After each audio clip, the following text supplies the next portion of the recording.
Hello dear CMA aspirants from South India.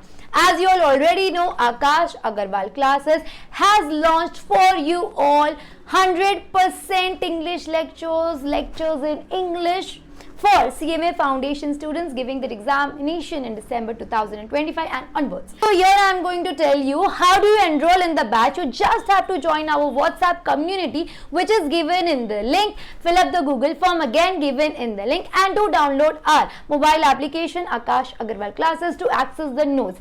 You all know the lectures which we are going to conduct will be 100% covered. There would be no subject which we are not taking care of. So we are going to take care of each and every subject, each and every concept. We are going to take MCQs for you. We are going to provide test papers. We are going to take live mentee sessions as well. Lectures which we are going to take for you all are 100% recorded lectures and not dubbed lectures. And you all know we have exclusive team ready for you all to teach you for your CMA Foundation December 2025 attempt for subject wise as well. And we are uploading the lectures on a weekly basis.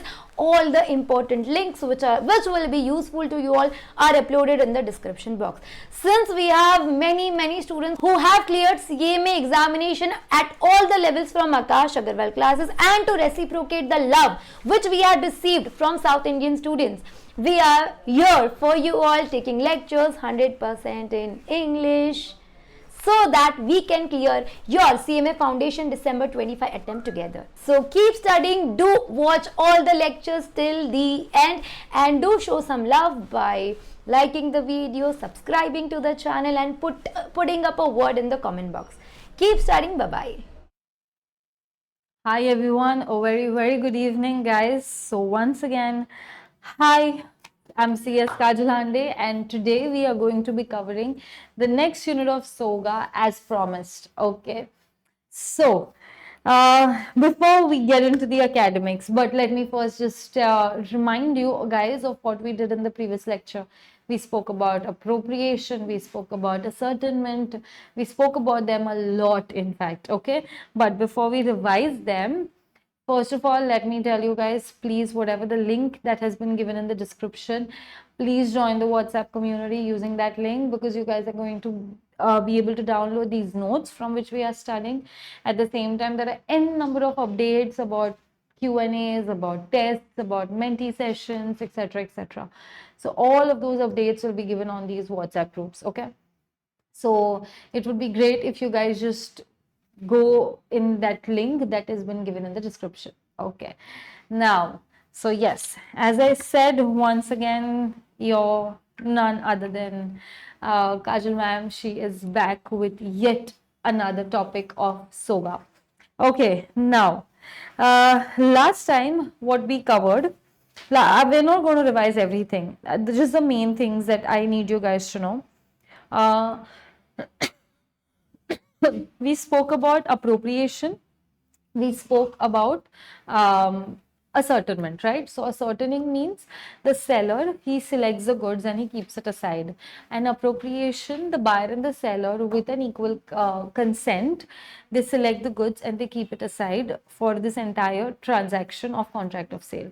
Correct? This is what is done. Also, in case of appropriation, both the parties' consent is required. Now, when is it considered that the ownership is transferred? When the goods are put in a deliverable state. Also, when the goods are ascertained, they are specified, they are put in a deliverable state, and the seller gives up all the rights of disposal.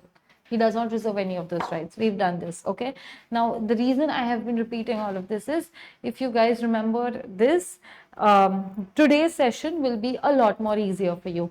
That's the reason I say, in case of law, it's like a strict rule. You need to attend lectures. You need to see all the lectures, because if you just join one of the lectures in the mid, it's going to be very difficult for you to pick up the concept, because we've already done the basic of it in the previous session. Okay.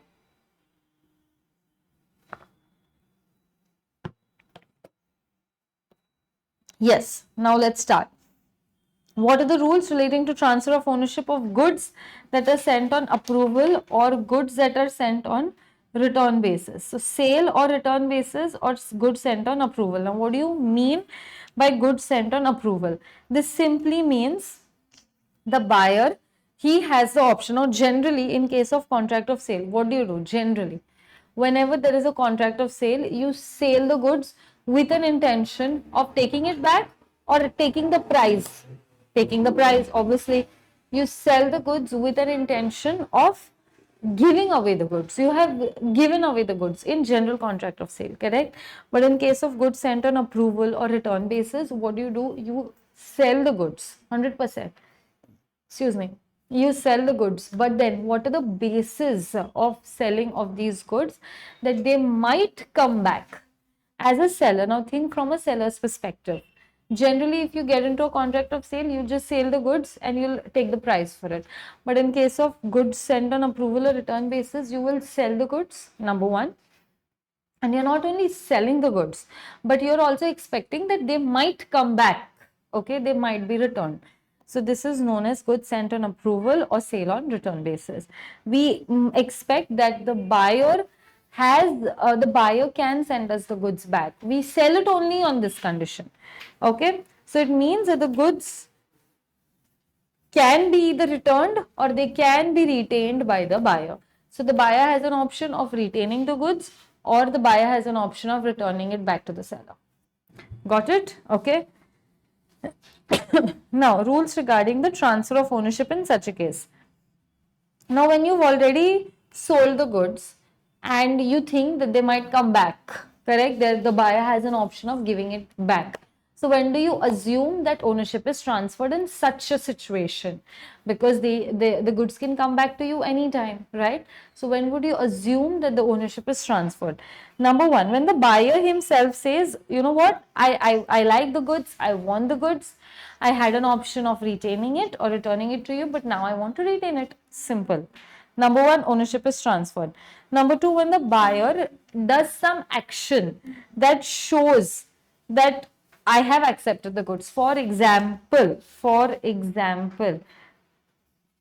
how can a session be completed if we don't take an example of Pushpa and Shrivalli? Okay, so she is Shrivalli and he is Pushpa. Okay, so now Pushpa sold goods to Shrivalli on a sale or return basis. He delivered the goods. Okay, I would replace my words. I would say delivered the goods. He delivered the goods on a sale or return basis to Shrivalli. Okay, now Shrivalli said, okay, let me just see. I'll take a trial of few days and then I will see if I have to retain the goods or I have to return the goods to you. Okay, this is what Shrivalli says. And before even communicating anything with Pushpa, she pledges the goods. You know what is pledge? Okay, we've already discussed what is pledge. Pledge is, in Hindi, you call it girvi. Girvi rakhna. Okay, now what is exactly pledge? See, for example, you go to a bank and you say that give me loan. The bank is not going to look at our pretty faces and give us a loan, right? They obviously are going to first ask us a question, what is the guarantee that you will return it? Okay, so you show the income statement, keep Baba, I'm earning, I am a professional, I can return your money. But the bank still doesn't believe it. So that time you keep your bike, you keep your car as a mortgage, okay, as a pledge. And you say, ki bank, listen, if I don't return your money, if I fail to return your money, sell away this car is yours, sell it away and take your money, recover it. Okay, so this is the idea of keeping goods on pledge. So if a party does something like that, obviously a party can pledge only their own products, only their own goods. We cannot pledge our neighbor's goods. We cannot tell Pushpa, or Pushpa cannot go and pledge Shiva's car. He can pledge only his car. Correct? So if I gave you goods on a return basis, sale or return basis, and you pledge it with someone, so obviously it's assumed that you have accepted these goods, because only owner can do something like this. Okay, now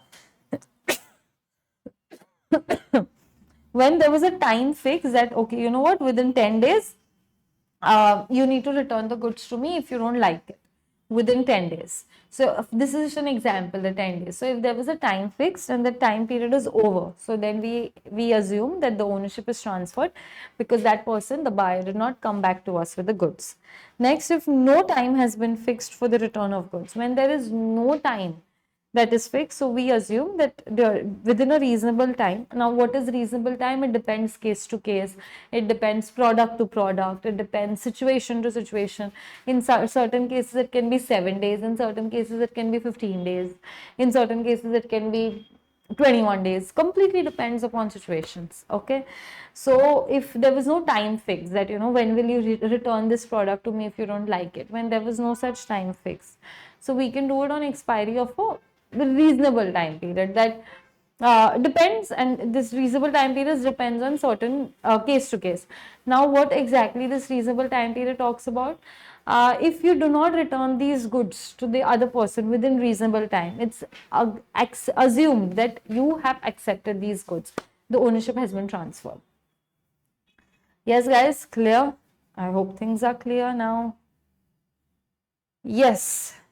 Now, as I said, in this part, in the last session also, I read each and every example with y'all. Even in this current session, I will be reading each and every example with y'all. Reason being, I don't want any confusion regarding deliverables of goods or transfer of ownership. I do not want any sort of confusion in your minds. That's the reason I have been talking about each and every example also. Like I've been discussing that also with you all. Okay. Now let's go ahead with the next example. See, P bought a musical instrument from a musical shop on a condition that if he will purchase it only if he likes that instrument. After a week, he said that I have liked the instrument and now I want to purchase it. He said it up front. So obviously the ownership is transferred when after a week when he said that, okay, I like it. Okay. Next, Harry. Now please listen to this. Harry, he delivered some jewelry to Sejal on sale or return basis. The moment you see sale or return basis, expect your goods to come back. They might come back. Okay. So Sejal, she pledged the jewelry with Goldsmith. Now I have already explained you what is the meaning of pledged. So she has pledged this jewelry with Goldsmith. It was held that the ownership of this jewelry had been transferred to Sejal. Why? Because she did an action. She adopted an action that clearly shows that the ownership has been transferred. So now can Harry go to the goldsmith and can he say, Goldsmith, uncle, I need my chain, right? Jewelry, whatever that is, chain, necklace, whatever. Can he say that I need it back? I need it back right now. It's mine. Can he say that? No. He can recover it from Sejal because the goldsmith uncle has done this entire transaction in a good faith. So Harry can go to Sejal and he can say that, listen, I need to recover the price from you because you kept the jewelry on pledge. So obviously it's assumed that now you are the owner. So you need to pay me the price. Simple as that. Okay.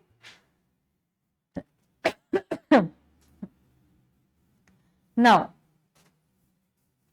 next is Tom sends Jerry a water motor on approval or return in March 2020.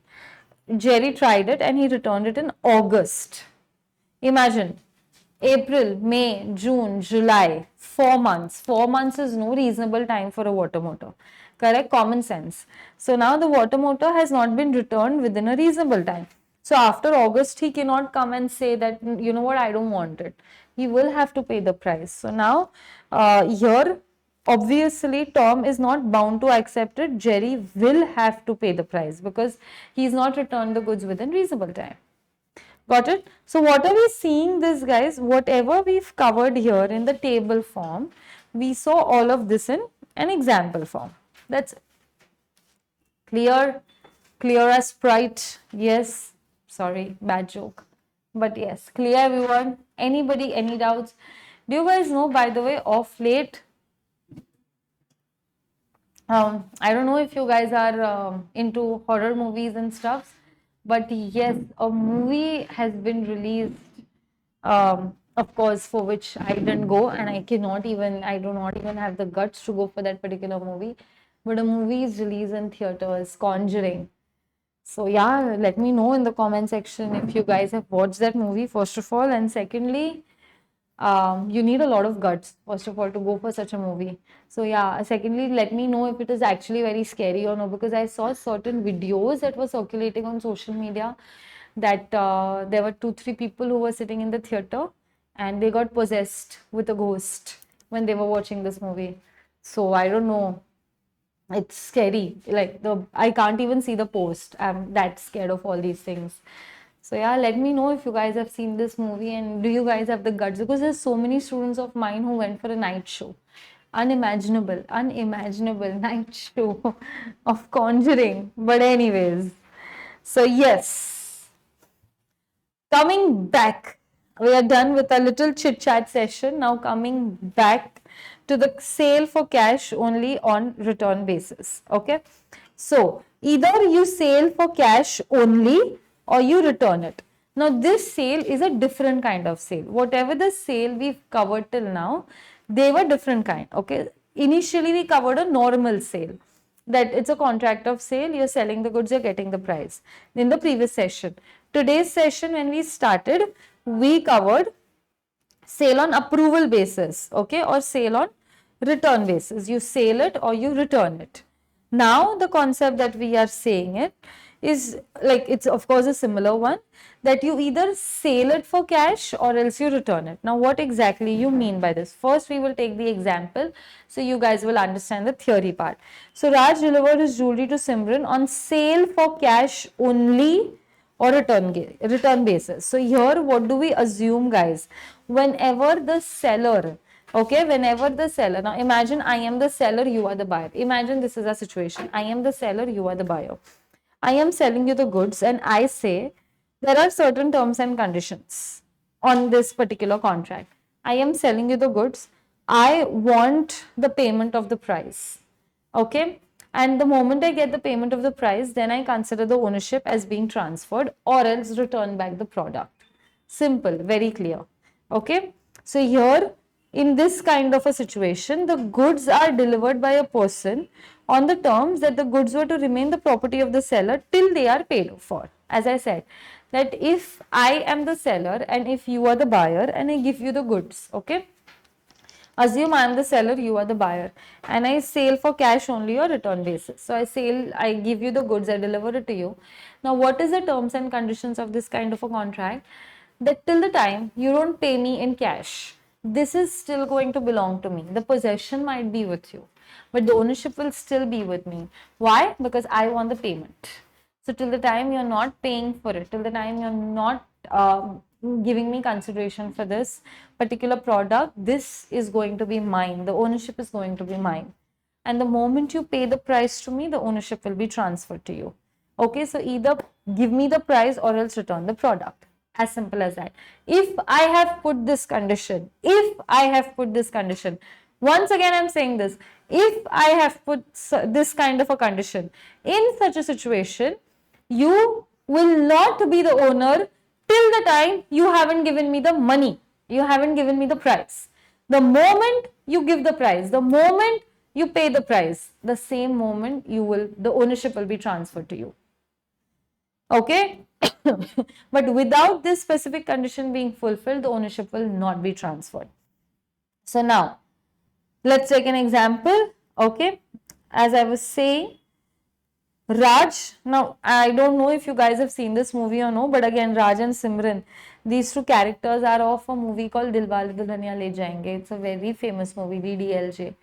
So I don't know if you guys have seen it or no. I'm not even going to tell you anymore now to see any more movies or series, because I think I've already given you a list of 10-15 movies and series. So yeah, everybody will be like, wow, ma'am is telling us and motivating us and encouraging us to see more and more series and movies. So I don't want that kind of like inception in your minds, okay? So yes, let's move on. So Raj, he delivered jewelry to Simran for sale for cash only or return basis. It was expressly provided in the contract that the jewelry shall remain Raj's property until the price is paid. See, I said this thrice. Okay, that until the price is paid, this will be my property. Before the payment of the price, before she could pay the price, Simran pledged the jewelry. Now, please know the difference between this case and the previous case, okay? Before she could make the payment, it was written in the contract that you have to make me the payment. Till the time you don't make me the payment, you will not be the owner, I will still be the owner. Okay, it was specifically written. Now, when it is specifically written, you are supposed to follow the rules of contract, but you did not. So now Raj is still the owner because Simran hasn't paid him the money. So what will he do? It was held that at the time of pledge, ownership was not transferred to Simran. Hence, the pledge was not valid. And can Raj recover the jewelry from goldsmith? Absolutely. Reason. Now, these are two situations, guys. Just one second. Yes, as I was saying, in the previous example we spoke about, in the last session also, we spoke about a goldsmith example, right? Ki, if you transfer goods on a sale or return basis, okay, and if that particular person, the buyer, has pledged the goods somewhere else, we saw it in today's session only, in the beginning itself. So they have pledged the goods. So it's assumed that the conduct of the party, the actions of the parties, that she or he has accepted it. We saw it, but that was sale on return basis, correct? That it was not mentioned that till the time you don't make the payment and things like that. But here, if we talk about this particular provision, it is mentioned here. Cash, sale for cash only or return basis. So till the time you don't pay me the money, you're not going to be the owner. I am still going to be the owner. So you cannot do anything with the goods. You don't want them, return it back, but you cannot do anything with the goods. You cannot pledge them. And if you pledge them, because you're not the owner, I'm still the owner. I have rights on those particular goods. Okay? So this was specifically written here that I need to be paid for my goods. Okay, now I just gave you an example. Now we'll see few more examples, guys. X delivers some goods to Y on sale or return basis. Okay, return basis, you return it within 7 days, or else I'll assume it that it's sold. Now state the legal position in each of the cases. Such goods are destroyed by fire on the third day itself without any fault of Y. It wasn't Y's fault, it wasn't X's fault, and the goods were going to be transferred. It was given on sale or return basis for 7 days. So either the ownership will be transferred once Y says that, you know what, I'm ready to buy the goods, or else the ownership will be transferred after the expiry of 7 days, or else the ownership will be transferred when Y does some action which shows that ownership is transferred. Okay, but here nothing of that sort had happened. There was just a fire on the third day and there was no fault of Y. So here X will bear the loss, reason being the ownership is not transferred. Now you know why I was saying that in the last session your concepts should be clear. If your concepts are clear in the last session, then this session will be very easy for you all. Okay. Now, next, Y inform X on telephone on the third day itself. Y informs X on the telephone or the third day itself that he has accepted the goods, and immediately after the receiver is put off, the goods are destroyed by fire. Now guys, here Y has said it that, you know what, the goods are mine now, I have accepted it. Now once he has accepted it, has the ownership transferred? Of course yes. Has the risk transferred? Of course yes. So who will bear the loss? The buyer. Got it? Now, such goods are further, now please listen to this. X has delivered the goods to Y, who has delivered goods to Z, who has delivered goods to A, then by Z to A. Please complete that case C. Okay, it should be then by Z to A. So this is how goods have been delivered. Now, can X recover the money from Y? Absolutely, because what action did Y do? He transferred it to Z. So when you transfer the goods to someone else, you obviously assume the owner is only going to do that. So X will assume that Y has accepted it. Now, why can he recover the money from Z? Yes, because Z has also transferred it to A. So Z has also acted and he has also behaved like I am the owner of this goods. I can give it to anyone. So here the ownership was already transferred. Okay, so even Y can take it from Z. But can Z recover the money from A? No. Why? Because has A behaved in such a way that he is the owner now? No. Did he say it that I am the owner? No. Did he forward it to somewhere else? No. Nothing of that sort. Okay, so Z cannot recover the money from A because the ownership has not been transferred. Here, in such a scenario, we will consider the ownership is still with whom? Z. Got it, people? Yes. Okay, now.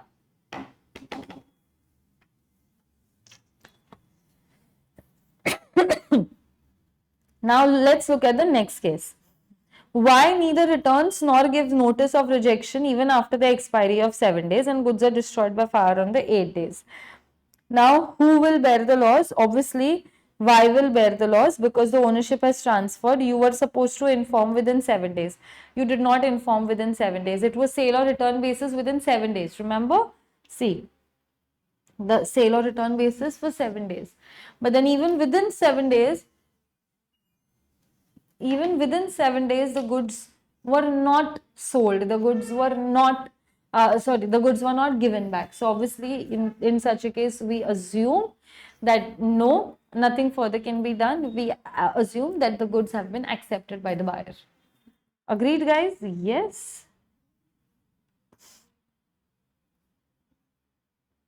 Okay, now Y retains the good but gives the notice of rejection on expiry of 7 days. So now here he has given the notice of rejection. So here the ownership is not being transferred. The seller, that is Mr. X, will have to bear the loss. Now let's see the next part. Okay, X delivered some jewelry to Y on sale or return basis without specifying any time for its return. He did not say any time. He just delivered some jewelry.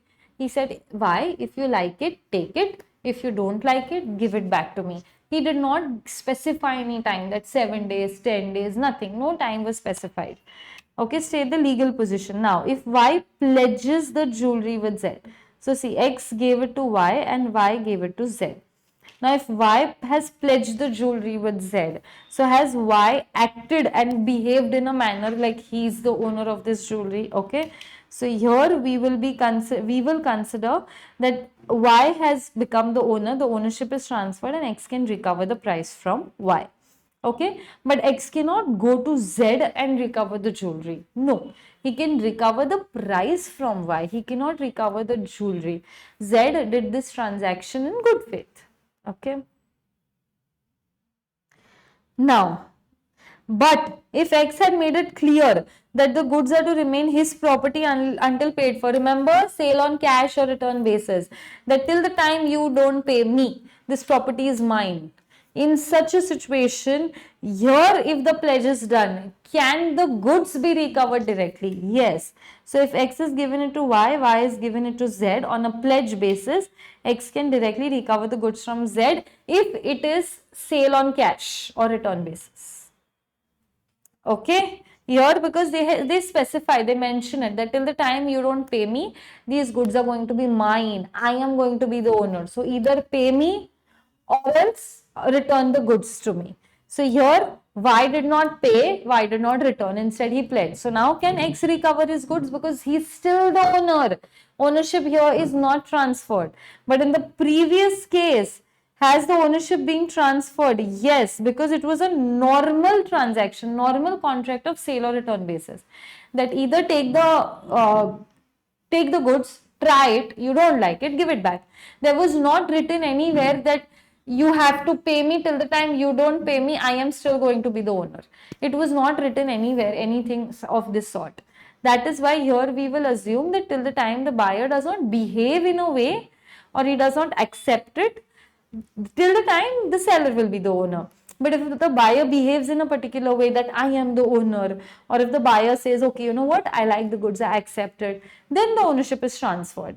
Okay, here there is no hard and fast rule of payment in cash.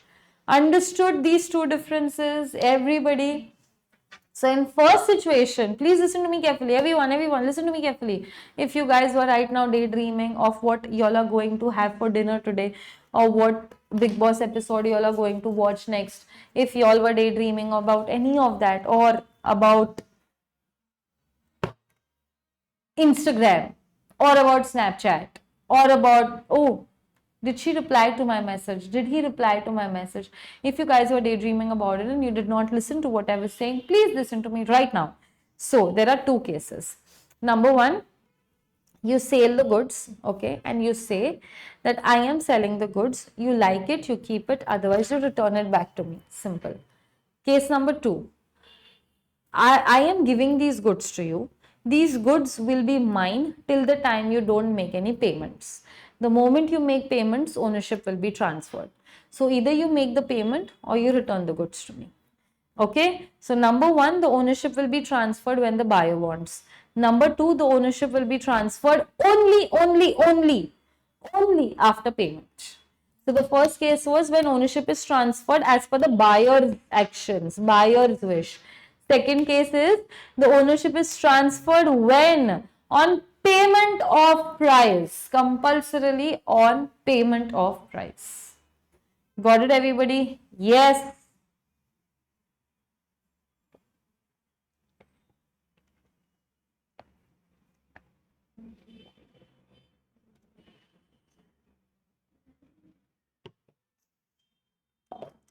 Anybody, any doubts? I hope no doubts, peoples. Okay. Now, reservation of right of disposal. Now, what do you understand by reservation of right of disposal? Okay. Now, this is very interesting and it's very easy. Now, the difficult part of the chapter is done. Now, the easy part is remaining. So, Section 25, it talks about, can a seller reserve the right of disposal of the goods? So, first of all, what do you mean by reserving the right of disposal? So, you guys, I'm sure you all order things on Amazon, Flipkart, Myntra, what else is there? Nykaa, okay. Which other famous site did I miss out? I think none. These are the famous ones, right? So let's consider Amazon. You guys order things on Amazon, okay? Now either you prepay it, or else most of the times you do a COD, okay? Now COD is cash on delivery. You have placed the order. You have become the buyer of that good, okay? But the seller, till the time the seller will come to your doorstep, he will give you the good and he will take the money. Till the time the money is not being taken by him, the seller has rights over those goods. Just because you've placed an order and those goods have become yours, that doesn't mean that the seller has given up all the rights.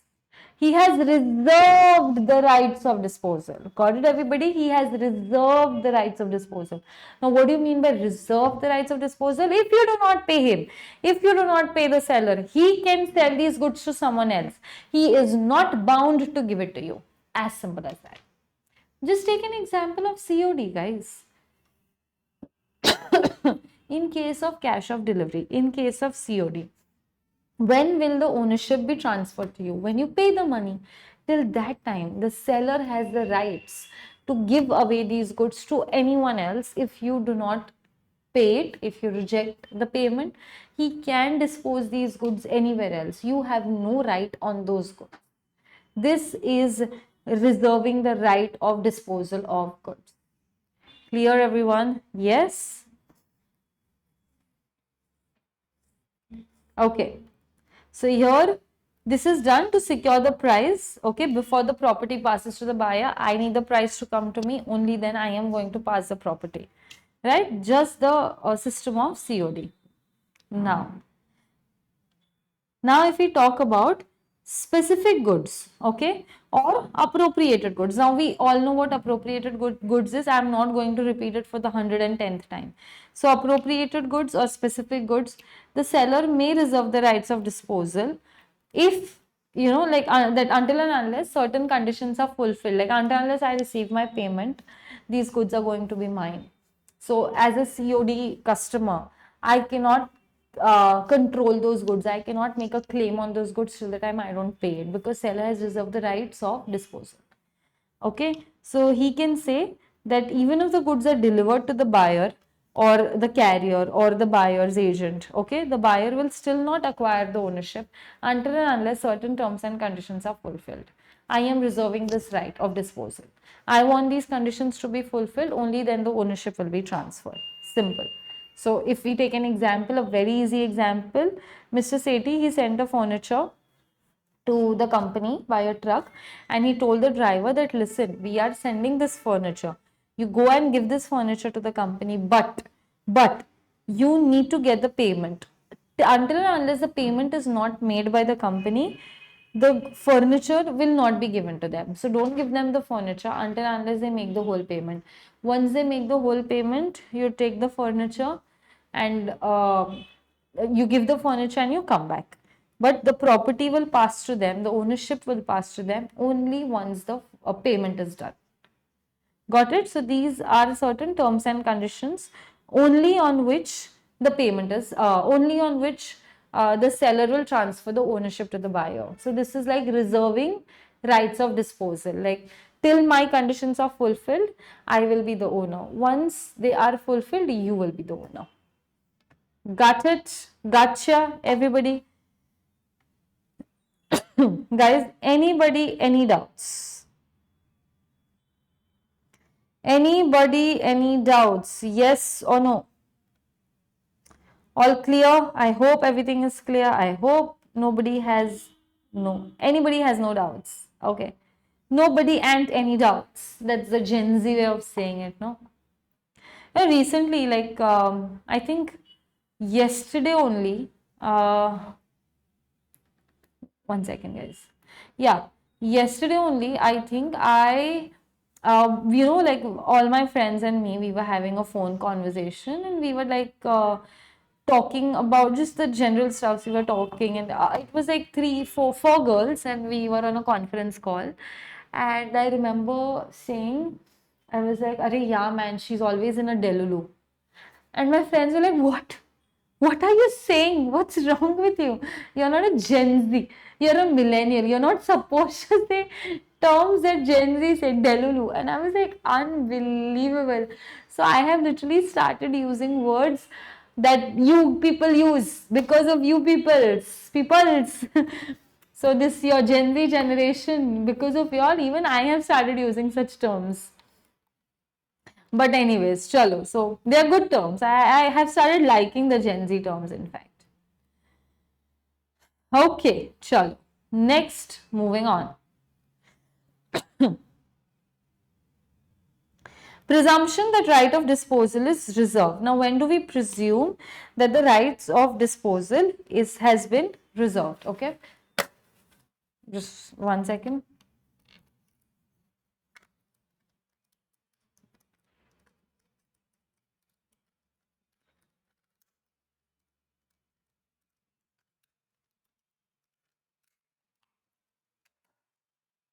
Okay. Yes. So, now, when do we assume this? Now, see, if we have delivered the goods to the railways or the ship, we have shipped the goods to the carriage, okay? But the document of title, like the ownership title, okay, title of that goods, we have written still our name, we are the seller, okay? Though we have loaded the goods in the railway, but the document of title, still our name is written. And seller has done it in his own name. And we say that the property will pass on to the buyer only when the terms and conditions are fulfilled. What is the terms and conditions? That the buyer will pay the price in exchange of bill of lading. So let the buyer pay the price to the carrier and let him take his goods there. We are not doing anything. Whatever till now the receipts are, whatever the document of title as in the ownership is going to be the seller's name or on the agent's name. We won't put it on the buyer's name. We'll put it on our name and then we will send the goods. So when will that buyer get the goods? Only when he makes the payments in exchange of bill of lading. Okay. Easy, guys? So yes. Now, if we take few examples, X sold some goods to Y with the terms that the goods shall be sent by the railway. The goods were destroyed in the course of journey. Now, what will happen? See, if railway receipt was taken in the name of X, X is the seller. Okay. So, obviously, if the receipt is taken in your name, you are still the owner, right? Owner risk. So, you will because the ownership has not yet been transferred, you will have to bear the loss. Now, if the railway receipt was taken in the name of Y, but it is sent through bank. Now, the railway receipt was taken in the name of Y, but yet the ownership was not transferred. Okay, so again, the seller will have to bear the loss. And if the railway receipt was taken in the name of Y, and even Y knew about it, in the previous example, we did not make Y aware of this. Okay, right now, even Y is aware of this. Now, Y will bear the loss because the ownership is transferred and even the buyer is aware of this particular transaction. Got it, everyone? Yes. Now,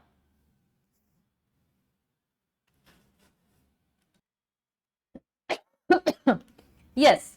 Now, last few topics of this particular session, and this one unit will be entirely done.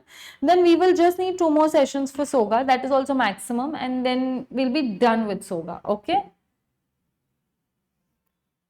Now, when the bills of exchange along with RR, and bill of RR is railway receipt. Okay. So, it's either railway receipt or bill of lading is sent to the buyer. Now, what does section 25 says? Now, listen guys. I'm explaining you the concept. Okay. It's very easy. If you have delivered goods to the carrier, okay, now you very well know what a bill of exchange is. Bill of exchange, you're ordering someone to pay. Okay, so now if the goods are delivered to the carrier, okay, and the bill of lading, the receipt was in the name of the buyer, so now the ownership, we kind of have transferred it because we want it on the buyer's name. But there is a twist here. Why aren't we transferring the ownership even though the receipt is in the buyer's name? Listen to me. Reason being, we have also drawn a bill of exchange at the same time on the name of the buyer. Okay. Because why? We want to secure the payment. We want him to pay the money. We want the price. So we have drawn a bill of exchange on the buyer's name. Also, we have drawn the bill of lading on the buyer's name. Okay. And we send the same to the buyer. Now, the reason being, we want to secure the payment. So now the property of these goods will not pass to the buyer until and unless he accepts the bill of exchange or pays the price of the goods. Obviously, if he accepts the bill of exchange that, okay, yeah, I accept it, I will pay it, only then the property passes to him. Only then the ownership will be passed on to him. Unless he does not accept this bill of exchange, even though the bill of lading is in his name, the ownership will not be transferred to him because bill of exchange is a liability. Liability must be first accepted. Correct, guys? Okay. Also, he keeps the goods, but he has not yet accepted the bill of exchange. Also, in such a situation, either pay the price of that particular property, or else property as in of that particular good, or else we will assume that the ownership is not been transferred to you. Simple, guys, it's simple. Listen to me, very simple. Bill of lading on buyer's name. Okay, generally we transfer the ownership when the bill of lading is in buyer's name, but here along with bill of lading you also have drawn a bill of exchange. Bill of exchange, is that a liability? Yes. So we tell the buyer, we give him an order that you need to pay. Now the buyer needs to accept it, no, that yeah, okay, I'll pay. He needs to accept it. You'll put 1 crore amount whereas the actual amount is 50 lakhs. Why would he accept it? He will not. Then what will happen? Court case. So just to avoid all this, let the buyer accept it. Okay, this is a bill of exchange. I will pay so and so amount. No problem. Once he accepts it, the goods are his. The ownership is transferred. Till the time he doesn't accept it, even if the possession of the goods is with him, even if the bill of lading is in his name, because the payment is not assured, the security of payment is not done here. So even in such a scenario, the ownership will not be considered as transferred and it will still be with the seller. Clear, everyone? Yes, peoples. Okay. Now, moving on. As you guys know this very well, risk means the liability, that what if the goods are lost, what if they are damaged. Okay, this is as per section 26. Now, does risk prima facie pass with property? Now, what is prima facie? Prima facie means have you heard the term love at first sight? Okay, love at first sight, which is like, don't do that, never do that, because something like that doesn't exist. It's only in movies. It looks good only in movies. It does not look good practically. It does not happen in the real life. It does not happen in this dunyadari. And if it happens, You know, like you look at someone for the first time and you get butterflies. If something like that happens, guys, run, run. It's time to exit from there. Okay. So, yes. Coming back to risk. So, what do you exactly mean by this? If the goods are damaged, if the goods are lost, the liability comes on you. Okay. So, now prima facie. Prima facie means something that you look at something and the impression that you get, the first impression. Okay, the very first impression, you don't know much details about it, but you look at that person, you look at that thing, you read a line, and the first thing, the first impression that comes to your mind, this is known as prima facie. Okay, so now, yes, what is the general rule, guys? Very easy, you already know this. Ownership is transferred, risk is transferred, ownership and risk go together. Owner of the goods has to bear the loss, okay, and not the person who has the possession. We've already done this since last session, we've been doing this. So now if the ownership has not yet been transferred to the buyer, the seller has to bear the loss. If the ownership has been transferred to the buyer will bear the loss. Whenever the ownership has been transferred, the loss will be borne. Doesn't matter if the delivery is done, the possession is done, the payment is done or not, doesn't matter. Ownership transferred, bear the loss.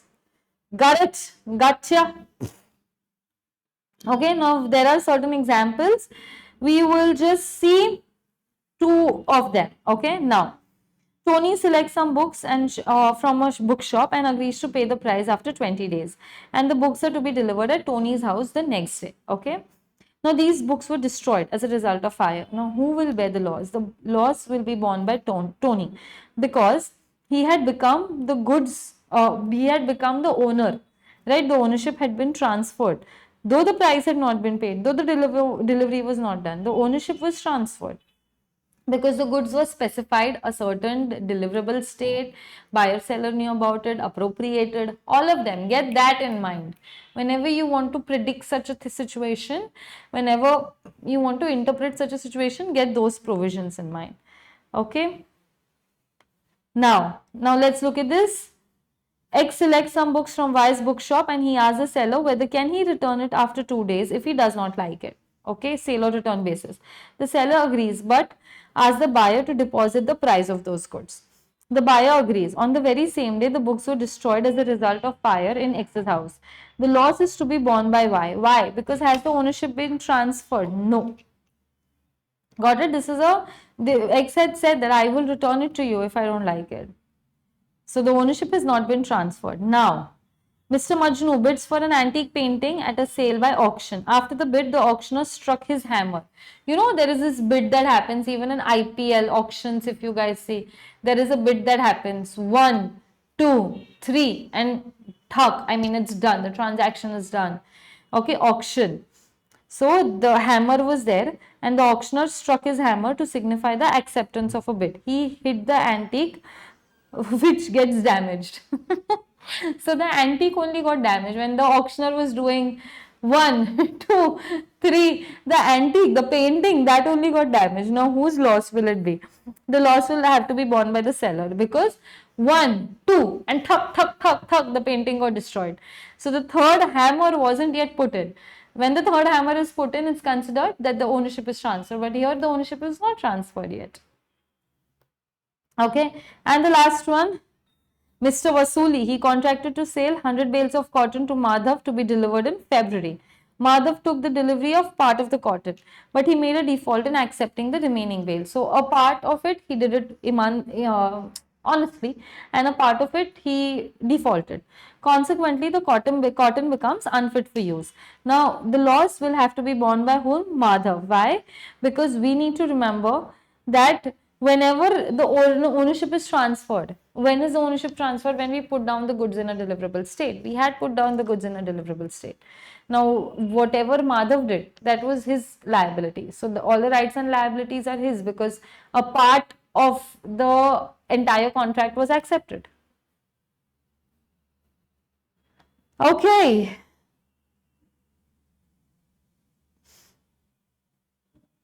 And that's it. And that's it, people. That's it, everybody. Okay.